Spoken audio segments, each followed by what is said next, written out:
One place that you probably would not expect to see recruiting in Washington, D.C. is in DuPont Circle, a residential neighborhood, on a Friday evening, on what's called a First Friday art walk, when all of the galleries open up to let people come inside. And sometimes there's wine and food, and it's been happening for years, and it's one of the things that makes DuPont Circle a very charming, desirable area. So I went this past weekend, and that is when I learned that the National Affairs Office of Scientology has now also opened its doors for this event. So I walked inside this building, this old, beautiful red building, past a guest book, which you didn't have to sign. You didn't have to give your ID to go inside. And it was very beautiful and ornate. There were wood carved panels and big fireplaces and intricate wood floors. There were bookshelves that were filled with, of course, literature by founder L. Ron Hubbard, as well as these plastic kits that were also affiliated with his theories, and they were lined up in multiple languages. There were lots of photographs from buildings that they had opened in other places. And L. Ron Hubbard's quotes, his images were everywhere, just everywhere.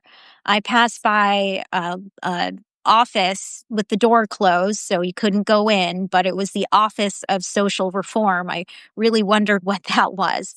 And what was notable was that in these different open rooms, and some of them were offices, and some of them seemed to be just libraries and open spaces, there were members of the church sitting there that you could talk to.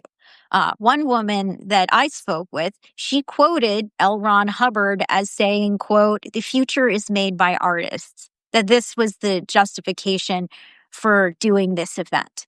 And this is supposed to be a night about appreciating art and honoring DC's artist community, a very lively community that doesn't have enough venues to do this work. I talked to one of the artists there and said, "Are you a member of Scientology yourself?" And the person said, "No, this was just an open call. And then I was selected, so I thought it would be a good opportunity." And there were people who had textiles that were colorful, and old violins and musical instruments that had been turned into pieces of visual art, splayed across a long table. There was one man who was in front of this stained glass window with the Scientology cross, and he had portraits, these very colorful portraits, essentially underlining the importance of civil rights, of Black rights. He had pictures of Martin Luther King Jr., for example. And it made me wonder, is this venue a good venue for these artists to display their work? Is this different than putting your work in an art gallery? Or should these artists just be given any opportunities possible to share their work? As an intelligence reporter, though, I'm always having conversations about what the Russians are up to, how recruiting works. And so I remembered learning about how the Soviets recruited Black Americans on the very real problems of social and racial inequity, racism, all of the injustice. And they used that as a way to gather intelligence and spread communism in the United States. To what extent and to what agency did Black Americans have in this? There are many historians who say that the Black Americans were not a propaganda tool, that there were other aspects of this to them. But still, it did bring up that thought for me when I walked through there looking at some of this. And also, the CIA secretly funded artists during the Cold War to push back on this, including of Jackson Pollock.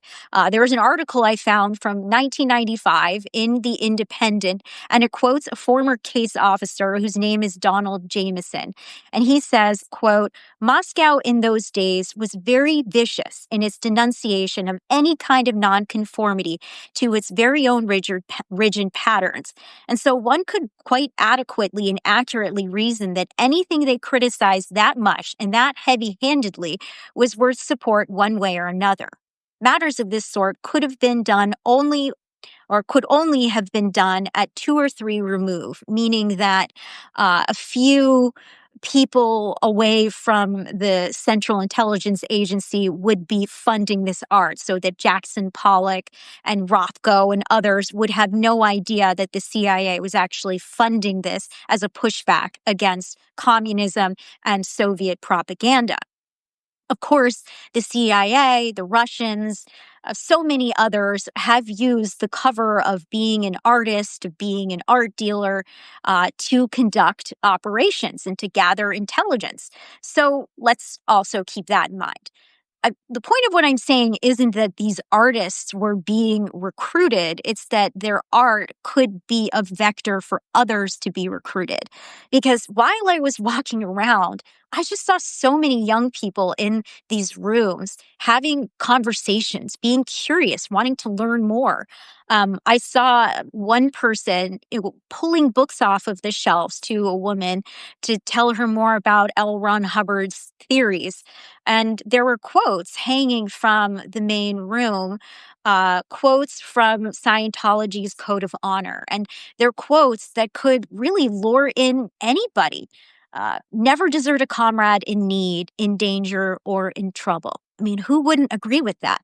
Another piece. Never regret yesterday. Life is in you today, and you make your tomorrow. These are very intriguing and comforting and welcoming efforts. Uh, and it was just something else to be there on a Friday night to see it. I was told that the Scientology building had begun opening its doors back in December. So this has been going on for a few months. Of course, we don't know how many new people it has led to start exploring the church. I also reached out to Scientology's press office to get their take on this. And as of right now, I haven't heard back. But anyway, just some food for thought as an intelligence journalist who walks into a building where I'm seeing things that look a little bit concerning. All right, I'm going to leave it here. Appreciate you coming and joining me this afternoon. And if you found this work valuable, interesting, informative, please consider becoming a paid subscriber because I am an independent journalist and this is the only way that I can keep doing all of this work for you. Talk to you soon.